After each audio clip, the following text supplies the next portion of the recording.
Hi, welcome to the Paper Podcast. I'm your host, Ryan James. The next 4 episodes are going to be a little bit different. They're going to be clips from my keynote speech that was earlier this year in May. I was asked to speak at FSPA, which is the Financial Security Products Association.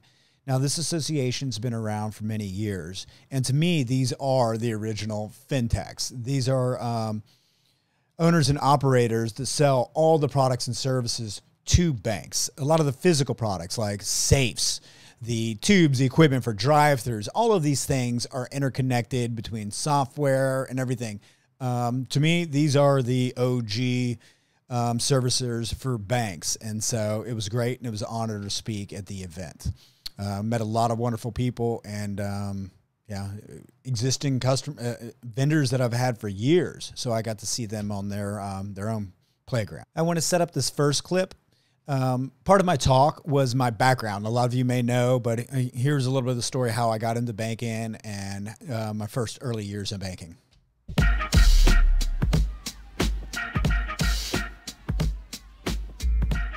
And as I was thinking earlier about how to start my career, I noticed a pattern. Every time when I started in banking and when I became bank CEO, happened to be the worst time in the financial crisis. In 2001, when I graduated from college, we had the dot-com blow-up, and I was looking to be a stockbroker, and that was the absolute worst time, and that's how I ended up in banking. And in 2009, I became CEO of Surety Bank, and June 30th of 2009, and Surety Bank was a building loan. In fact, it was the last. Does anybody here remember what a building loan is? Surety Bank was the last building and loan in all of Florida. Chartered in 1926. And so when I came around and became a full-fledged financial state member bank in 1990, and as I became CEO in 2009, I was gung-ho, ready to just grow Surety Bank and put it on the map. But my plans immediately got halted. Within a month, I got a call from the FDIC. Said, "Hi Ryan, I'm going to be your examiner. I'm going to be by in 3 weeks. I noticed, your quarterly reports, you have more past due loans, and we're going to, look at that." I said, "Okay, we have everything in control. Look forward to meeting with you." So lo and behold, 3 weeks later, Pat charged off in 2 days 20% of my capital. So all of my plans for growth it was just halted. And so I immediately had to work out loans and go through every single step. And at that point, I found out real quick that the regulators, what they say in Washington and how they treat you with boots on the ground are completely different. Within a year or two, I was under a consent order. And if you guys are familiar, a consent order is basically like a cease and desist. And we were under a consent order because our level of adversely classified loans.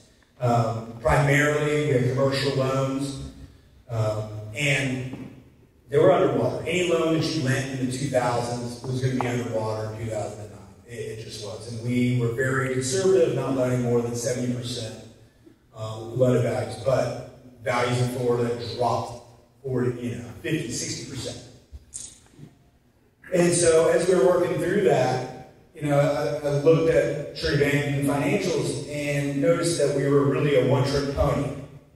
And we did very well over the years, but we were funded by CDs, long-term CDs, and we were loaning commercial loans. So that was the community bank kind of model. But under consent order, you can't produce new products and services. They really have you down. The regulations. They really make it very possible to get out of that order. And the only way to get out of it is to clear up your loans. But at that time, in order to clear up your loans, you had to foreclose and get out and liquidate. But,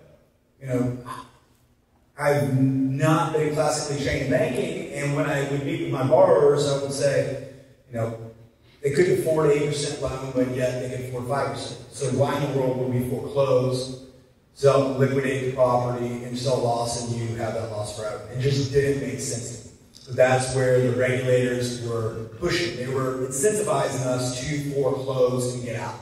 We said, you know what? we're not going to do that. We still have strong capital. We're going to work with our borrowers. But at the same time, I knew we were going to get out of the financial crisis here. It was going to take a couple of years to work through the loans. But for the future, where were our lines of income? Were we going to go back and do the same thing that we were doing? So then I was searching for new core software, looking at that pricing. And at that time, we financed a ton of gas stations. And we had many gas stations that would also cash checks.